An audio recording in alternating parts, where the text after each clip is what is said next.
Hello class, I welcome you all of you to the Shri Balaji nursing institute online platform. तो आज हम medical surgical nursing का पढ़ेंगे एटेलेक्सिस। एटेलेक्सिस एक ऐसी बीमारी है जिसके अंदर हमारे जो लंग्स है तो ओवरऑल लंग्स या फिर एक पार्ट ऑफ लंग्स क्या हो जाता है, डैमेज हो जाता है, जिसकी वजह से एक्सचेंज ऑफ गैसेस क्या हो जाता है, इम्पेयर्ड हो जाती है। तो ये क्या है आज हम इस वीडियोस के अंदर देखते हैं, और ये आपका एक ऐसा टॉपिक है जो कि मोस्ट रिपीटेटिव टॉपिक है आपके क्वेश्चन पेपर का। तो लेट्स स्टार्ट द क्लास। तो एटेलेक्सिस में क्या होता है, collapse of A part of all of one lung. ये आपका एक जैसे लंग है, या तो इसका एक पर्टिकुलर पार्ट डैमेज हो रहा है, अपर पार्ट, ये पार्ट बॉटम वाला पार्ट, या तो एक पार्ट डैमेज हो रहा है या फिर पूरा एक लंग्स डैमेज हो रहा है, उसको हम बोल रहे हैं एटेलेक्सिस। रिजल्टिंग इन, अब जब डैमेज हो रहा है उसकी वजह से क्या हो रहा है, रिजल्टिंग इन रिड्यूस और एब्सेंस गैस एक्सचेंज। अब यहाँ से आपके क्या एंटर करते हैं, ब्रोंक्यूल्स एंटर करते हैं।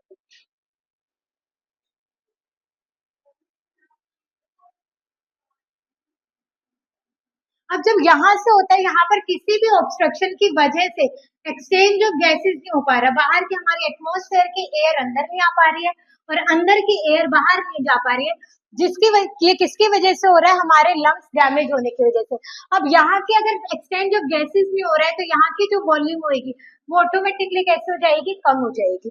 It occur at tiny air sacs. ये कहाँ पर अकर होता है, यहाँ पर नीचे जो एल्वेलाई प्रेजेंट होते हैं यहाँ पर मेनली देखने को मिलते हैं। एयर से within the lungs become deflate, और लंग्स कैसे हो जाते हैं, डीफ्लेट हो जाते हैं, वापस अपने आप कैसे क्या हो जाते हैं, नैरो हो जाते हैं, या एक दूसरे की वॉल से क्या हो जाते हैं, जुड़ना शुरू कर देते हैं। तो एटलेक्सिस सिर्फ एक ऐसी बीमारी है जिसके अंदर कोलैप्स हो एक पार्ट या फिर ओवरऑल लंग्स क्या हो जाते हैं, डैमेज हो जाते हैं, जिसकी वजह से एक्सचेंज ऑफ गैसेस नहीं हो पाता, और एक्सचेंज ऑफ गैसेस नहीं हो रहा है किसके अंदर, हमारी एल्वेओलाई के अंदर अगर एक्सचेंज ऑफ गैसेस नहीं हो रहा है तो हमारे लंग्स क्या हो रहे हैं, डीफ्लेट हो रहे हैं, नैरो हो रहे हैं, पास पास आ रही है उनकी लेयर्स। इनके कारण, इसके टाइप्स क्या क्या है वो देखते हैं। टाइप्स सबसे नंबर वन तो होता है एक्यूट। एक्यूट के अंदर देखते हैं रीसेंट कोलैप्स। रीसेंट कोलैप्स की कैसी कंडीशन होती है, जैसे अभी मैंने ऑपरेशन के लिए पेशेंट आया और हमने उसका एनेस्थीसिया दिया, एंड आफ्टर सर्जरी एनेस्थीसिया के इफेक्ट में पेशेंट रहता ही है, तो उसकी वजह से क्या होता है, पेशेंट एक्सचेंज ऑफ गैसेस नहीं कर पाता है उनकी, क्योंकि जो सारी रेस्पिरेटरी मसल्स जो होती है वो अंडर एनेस्थीसिया होती है, अंडर सारी जो मसल्स होती है वो कैसी होती है, रिलैक्स स्टेट के अंदर होती है, ज्यादा फंक्शन नहीं कर पाती है, तो जिसकी वजह से आपको देखने को मिलता है एक्यूट कि ये जो कंडीशन होती है ये after some time, after anaesthesia का इफेक्ट खत्म होने के बाद क्या हो जाती है, रिलीव हो जाएगी। नेक्स्ट हमें देखने को मिलेगा क्रोनिक। क्रोनिक ऐसी कंडीशन होती है, लॉन्ग टर्म इन्फेक्शन। अगर आपके लंग्स के अंदर ज्यादा लंबे समय से कोई इन्फेक्शन कंटिन्यू हो रहा है, उस वजह से आपको एटलेक्सिस देखने को मिल सकता है, या फिर डिस्ट्रक्शन और स्कारिंग। आपके जो लंग्स के जो टिश्यूज हो रहे हैं वो डिस्ट्रक्ट हो रहे हैं, डैमेज हो रहे हैं, या फिर वहां के स्कार हो रहे हैं, बार बार कोई चीज डैमेज होगी, वहां के जो टिश्यूज होते हैं ना वहां पर स्कार बनना शुरू हो जाएगा, हार्डनिंग होनी शुरू हो जाएगी। नेक्स्ट आता है ऑब्स्ट्रक्शन। ये जो हमारे लंग्स होते हैं इसके अंदर क्या होगी, किसी भी म्यूकस प्लग के कारण ऑब्स्ट्रक्शन हो जाएगी। जैसे ये आपका, जैसे ये क्या है, आपका लंग्स है। अब यहाँ से आपका क्या है, ब्रोंक्यूल ने एंटर किया।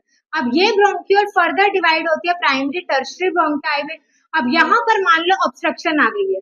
अब इस ऑब्स्ट्रक्शन ने इस एल्वियोलाई की गैस बाहर नहीं जा पा रही है और बाहर की एटमॉस्फेरिक गैस अंदर नहीं आ पा रही है, तो ये किसकी वजह से हुआ है, म्यूकस प्लग की वजह से क्या हुई है, ऑब्स्ट्रक्शन की वजह से हमें ये देखने को मिलता है। नेक्स्ट आता है कंप्रेशन, एक्यूमुलेशन ऑफ। यहाँ पर आपके लंग्स के अंदर क्या हो रहा है, एक्यूमुलेट हो रहा है फ्लूइड, ब्लड, एयर, कहाँ पर, आपकी प्लूरल कैविटी में। इस प्लूरल कैविटी में एक्यूमुलेशन की वजह से आपको क्या देखने को मिल रहा है, कंप्रेशन, एटेलेक्सिस। नेक्स्ट आते हैं, इसके अंदर देखो एटलेक्सिस क्या था, हमारा जो लंग्स होते हैं वो कोलैप्स कर जाते हैं, क्यों, या तो ऑब्स्ट्रक्टिव कोज की वजह से या फिर नॉन ऑब्स्ट्रक्शन, जिससे कोई डिजीज आपको कंटिन्यू हो रही है, कोई ऐसा इन्फेक्शन है जो कि कंटिन्यू चल रहा है। इसके टाइप्स आपको number one acute, under anaesthesia की वजह से आपको ये देखने को मिल सकता है। क्रोनिक, कोई लंबे समय से आपको कोई बीमारी चल रही है, इन्फेक्शन हो रहा है, आपके लंग टिश्यूज क्या हो रहे हैं, डैमेज हो रहे हैं, स्कारिंग हो रही है, तो वो क्या हो गया, क्रोनिक। नेक्स्ट आती है ऑब्स्ट्रक्शन, कोई ऐसी चीज है जो कि ऑब्स्ट्रक्ट कर रही है आपकी जो ब्रोंक्यूल्स, ब्रोंकाई के अंदर क्या हो रही है, ऑब्स्ट्रक्ट हो रही है, जिसकी वजह से गैसेस क्या हो रहा है, एक्सचेंज नहीं हो पा रही है। तो ये चीज यहाँ देखने को मिलेगी। कंप्रेशन का क्या देखने को मिल रहा है कि हमारे लंग्स के अंदर किसी भी डिजीज कंडीशन की वजह से क्या हो रहा है, फ्लूइड, ब्लड, एयर एक्यूमुलेट हो रही है, जिसकी वजह से क्या हो रहा है, एक्सचेंज ऑफ गैसेस का वॉल्यूम कम हो गया और एक्सचेंज ऑफ गैसेस कैसी हो जाएंगी, कम हो जाएगी। तो अब हम देखते हैं कॉजेज ऑफ एटलेक्सिस।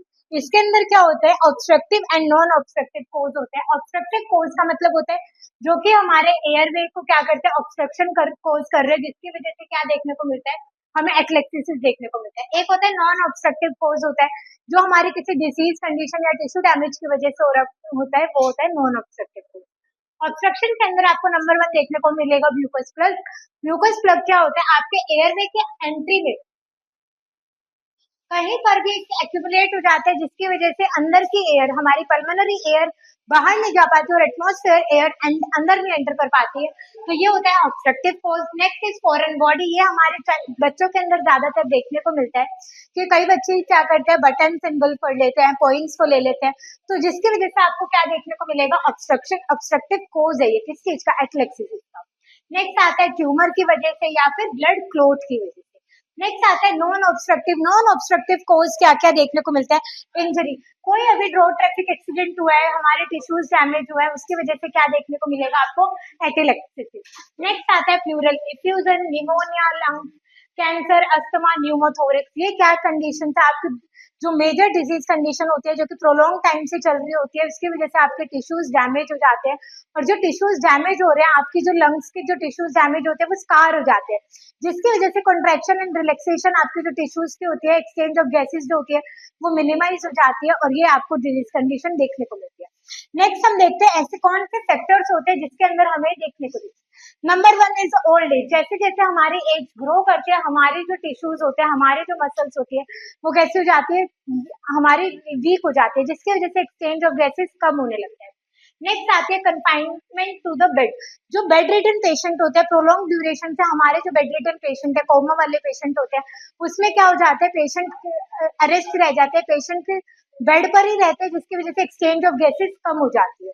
नेक्स्ट आती है लंग डिजीज की वजह से, कोई रिसेंट इंजरी हो, मेडिकेशन चल रही है आपकी पेन की वजह से, स्मोकिंग एंड ओबेसिटी, ये ऐसे कुछ रिस्क फैक्टर हैं आपके, जिसकी वजह से आपको ये डिजीज कंडीशन देखने को मिलेगी।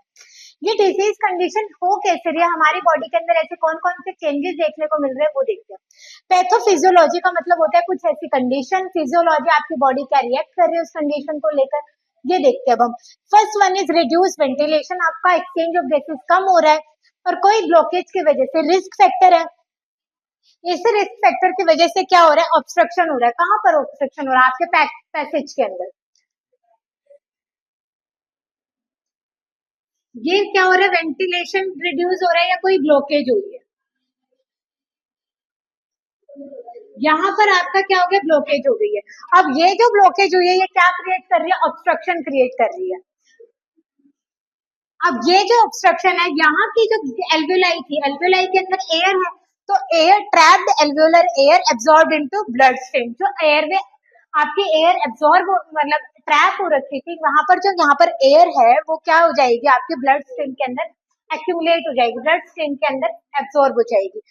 Affected alveoli become airless. अब ये जो एल्वेलाई है, अफेक्टेड एल्वेलाई है, वो कैसे हो जाएगी, एयरलेस हो जाएगी, जिसकी वजह से एल्वेलाई क्या कर जाएगी, कोलैप्स कर जाएगी।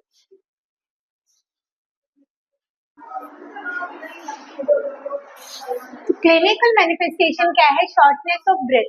ब्रेथ की क्या देखने को मिलेगी, यहाँ पर शॉर्टनेस देखने को मिलेगी, क्योंकि ऑब्स्ट्रक्टिव कोज के कारण क्या हो रहा था, हमारा एक्सचेंज ऑफ गैसेस कम हो रहा था। जब एक्सचेंज ऑफ गैसेस कम होगा, तो जिसकी वजह से क्या हो जाएगा, आपका ब्रेथ रेट कम हो जाएगा। नेक्स्ट आता है coughing.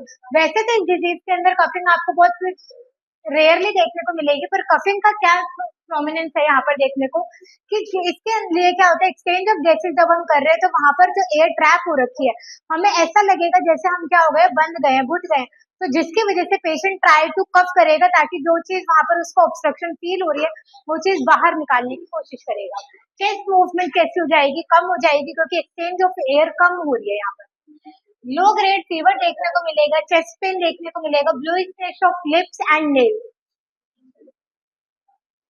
ब्लूइशनेस of lips and nails आपको क्यों देखने को मिल रहे हैं, क्योंकि यहाँ पर जो हमारा पेरिफेरल सर्कुलेटरी सिस्टम होता है, पेरिफेरल जो एक्सचेंज ऑफ गैसेस हो रहे हैं वो कम हो रहा है। ड्रॉप इन बीपी के अंदर आपको ड्रॉप देखने को मिलेगा। अब इस बीमारी को हम कैसे आइडेंटिफाई कर सकते हैं, डायग्नोज कैसे कर सकते हैं कि पेशेंट सफर कर रहा है हमारा एटलेक्सिस से। फर्स्ट इज हिस्ट्री कलेक्शन, हम पेशेंट के हिस्ट्री कलेक्ट करेंगे कि पेशेंट स्मोकिंग करता था, कोई डिजीज कंडीशन से पहले तो नहीं था, कोई इसको पहले ऐसी कोई चीज देखने को मिले, या फैमिली हिस्ट्री को हम देखेंगे। नेक्स्ट इज फिजिकल एग्जामिनेशन, उसका कलर हम देखेंगे, क्या बॉडी के साइन एंड सिम्टम्स है, चेंजेस हम देखेंगे, सारी चीजें देखेंगे।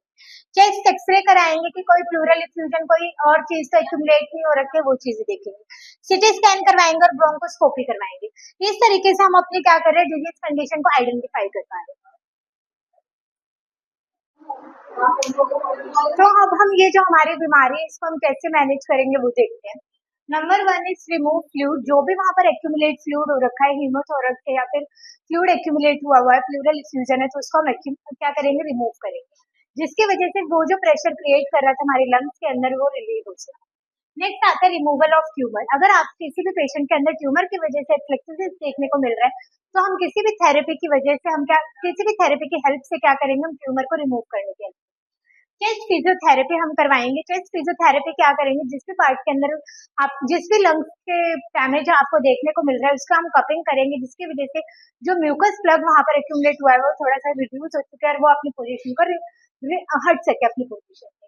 नेक्स्ट आता है डीप ब्रीदिंग, हम जितनी ज्यादा डीप ब्रीदिंग एक्सरसाइज करेंगे उतने ज्यादा हमारे लंग एल्वेओलाई क्या हो जाएंगे, मैच्योर होंगे और एक्सचेंज ऑफ गैसेस के लिए प्रोन रहेंगे।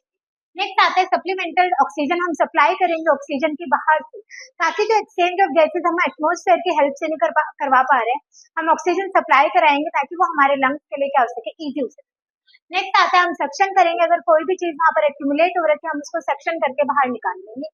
नेक्स्ट आता है वेंटिलेटर सपोर्ट देंगे, और जिस भी साइड पर पेशेंट जो भी नॉन अफेक्टेड साइड होती है पेशेंट को, हम वही साइड पर लाई डाउन करवाएंगे। जैसे मान लो मेरा अगर लेफ्ट लंग अफेक्टेड है तो मैं अपने राइट साइड पर क्या करूंगी, लाई डाउन कर लूंगी, राइट साइड वाली क्या करूंगी, पोजीशन लूंगी। इसके बाद हम ये हमारा मैनेजमेंट था नॉन फार्माकोलॉजिकल, ये हमारा मैनेजमेंट है pharmacological.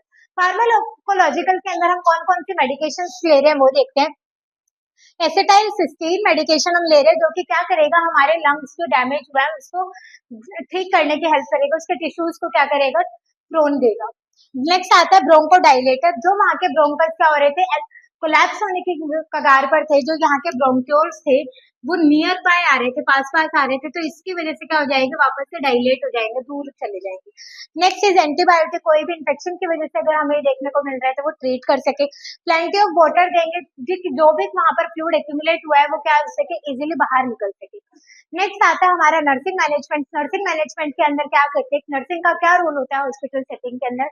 First one is history collection and physical examination proper करना है, जितने भी टेस्ट डॉक्टर ने लिखे हैं उसकी रिपोर्ट को हैंडल करना है, और रिपोर्ट की जो भी इंफॉर्मेशन है टाइम टू टाइम क्या करनी है, हमने डॉक्टर को एडवाइस करवानी है, डॉक्टर को बताना है कि ये पेशेंट के अंदर ये देखने को मिल रहा है। नेक्स्ट हम जो भी चीज देखेंगे, जितने भी मेडिकेशन है वो टाइमली देनी है, पोस्टरल ड्रेनेज के लिए पेशेंट को देना है, हेल्थ एजुकेट करने की पेशेंट को ये चीजें करनी है और ये चीजें नहीं करनी है। This is all about the eclecticism. If you have any doubt, please you can comment down below. Please like, subscribe and share.